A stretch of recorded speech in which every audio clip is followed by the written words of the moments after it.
In this video, I'm going to walk you through how to do this super cute Love Valentine card, as well as one that says Happy Valentine's Day. So let's jump in.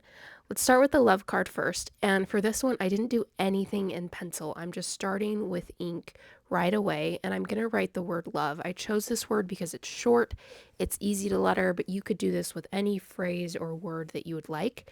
And I just wrote one, and I'm writing it at a diagonal, and then when I come down to my next row, I just kind of offset it a little bit so that it's not perfectly lined up. The other thing with this style is that you want to make sure to have the letters go off the edge of the paper to have it look realistic, like it really is a pattern.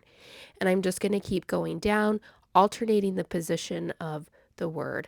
And it comes out to be very effective, very cute and pretty once it's all the way filled in. So this is a little sped up, but you can see that I just continue to offset a little bit, fill in all the way to the edges, and then you're ending with this super cute card that's full of beautiful lettering. So really simple, but really effective. So I love this one, and it's so much fun to do. The second one is a Happy Valentine's card.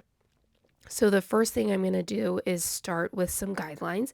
So I'm going to letter out a baseline for each phrase. So we have 3 lines for Happy Valentine's Day. And this one I am going to do everything in pencil just because it's a longer phrase. I'm lettering it larger, and I just want to make sure I get it right. So I always start with pencil usually. So I'm going to go through and do Valentine's, and Valentine's is quite a long word, so you're going to have to make things a little bit tighter. For example, on that N, you just do a downstroke and then the compound curve instead of a curve into the N.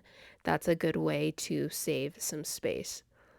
Once you get Valentine's in, then I like to go to Happy, so I'll letter that in the top. And it's also nice to do it in pencil because you don't really know what descending letters might come into contact with the ascending letters of the line below. So you have to kind of draw that out to plan it out to make sure it actually works and there's space for everything.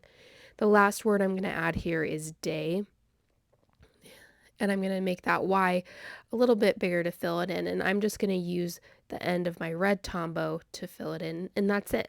So it's pretty easy. Once you get it in pencil, going over it in ink is pretty quick, but definitely follow along for more lettering and wax seal ideas.